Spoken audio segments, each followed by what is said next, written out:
Hello, how are you?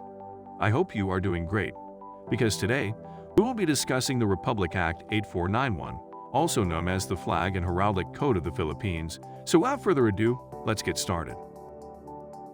Chapter 1. The National Flag. The flag of the Philippines shall be blue, white, and red with an 8-rayed golden yellow sun and 3 5-pointed stars, as consecrated and honored by the people. The flag shall be displayed in all public buildings, official residences, public plazas, and institutions of learning every day throughout the year. The flag, if flown from a flagpole, shall have its blue field on top in time of peace and the red field on top in time of war. If in a hanging position, the blue field shall be to the right, left of the observer in time of peace, and the red field to the right, left of the observer in time of war. If planted on the ground, the flagpole shall be at a prominent place and shall be of such height as would give the flag commanding position in relation to the buildings in the vicinity. If the other flag is not a national flag, it may be flown in the same line yard as the Philippine flag, but below the latter, and it cannot be of greater size than the Philippine flag. If there is a line of other flags, the Philippine flag shall be in the middle of the line. A flag worn out through wear and tear shall not be thrown away but solemnly burned. To avoid misuse or desecration, the flag shall be replaced immediately when it begins to show signs of wear and tear. The flag shall be raised at sunrise and lowered at sunset. It shall be on the mast at the start of official office hours, shall remain flying throughout the day. The flag may be displayed inside or outside a building or on a stationary flagpoles. It shall be placed at the left of the observer as one enters the room, from a staff projecting upward from the window sill, canopy, balcony, or facade of a building. In a suspended position from a rope extending from a building to pole erected away from the building. The flag shall be flat against the wall vertically with the sun and stars on top. All government offices and educational institutions shall have the flag-raising ceremony every Monday morning and the flag-lowering ceremony every Friday afternoon. The ceremony shall include the playing or singing of the Philippine national anthem. The vehicles and everyone in the premises shall stop and give respect by putting their palm on the chest and hats are uncovered. For the military's police, security guard, scouting, and other military training uniforms shall salute until the last note of the anthem. For flag retreat, the flag should be lowered slowly so the flag will reach the end as the psalm also ends.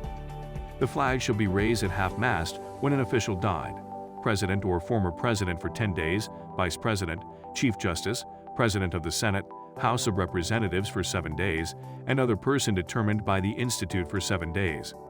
For the military, veterans of the previous war, national artist, and a person determined by the local government unit who have rendered service to the nation, the flag may be used to cover the casket to honor dead. For the pledge to the flag, it shall be recited, while standing with the raise of the right palm hand. For the Prohibition Acts, we are not allowed to step the flag or any disrespectful act in which we dishonor our national flag. We are not allowed to use it as a tablecloth, drapery, festoon, pennant, trademark, covering walls, statues, ceilings, and for unveiling monuments and statues. We are not allowed to display the flag under a painting horizontally face up, below any platform, in a place where frivolity prevails. We are not allowed to wear the flag as a whole of part of the costume. We're not allowed to add or put anything on the flag. We're not also allowed to paint, print, or attach the flag on the handkerchief, napkins, cushions, and other articles in the merchandise. We're not allowed to display in public any foreign flag. We're not allowed to use it as part of advertisement or infomercial. Chapter 2. The National Anthem. The national anthem is entitled Lupang Hinirang. It shall always be sung in the national language within or without the country. This shall be the lyrics of the national anthem. The rendition shall be played or sung in accordance with the musical arrangement and composition of Julian Felipe. When the national anthem is played, the attending public shall sing with fervor and show respect by facing the Philippine flag, if there is one displayed. If none, then face the band or the conductor. Execute a salute by placing their right palms over their left chests. Chapter 3. The National Motto. The Philippines' national motto, Makadios, Makatao, Makakalakasan at Makabansa. Chapter 4. The National Coat of Arms. The National Coat of Arms shall have payaways of 2 pieces, azure and gules, chief argent studded with 3 mullets equidistant from each other. ovoid argent over all the sun raiment, with 8 minor lesser rays as a sign of honor. And beneath is a scroll with the words Republica ng Pilipinas. Chapter 5. The Great Seal. The Great Seal shall be circular in form, with the arms as described in the preceding section, but without the scroll and the inscription thereon. Surrounding the whole shall be a double marginal circle within which shall appear the words Republica ng Pilipinas. For the purpose of placing the Great Seal, the color of the arms shall not be deemed essential, but tincture representation must be used. The Great Seal shall bear the national motto. In Section 43, the Great Seal shall be affixed to or placed upon all commissions signed by the President and upon such other official documents and papers of the Republic of the Philippines as may be provided by law, or as may be required by custom and usage. The President shall have custody of the Great Seal. Chapter 6. Official seals and other heraldic items and devices.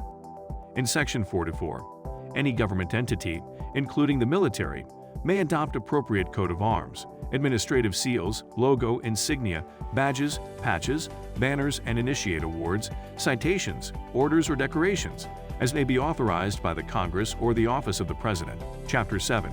Penalties. Violators of any provision act shall be punished upon by conviction or by a fine of 5,000 up to 20,000 pesos depends, or imprisonment for less than a year depends of the violations they committed.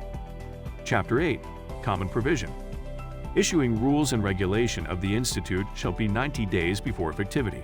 This act must be effect 15 days after its publication in newspaper or any kind of general publication, such as news report. I think that is all we need to know about the Republic Act 8491, or the Flag and Heraldic Code of the Philippines. Thank you for listening actively. Have a great day ahead.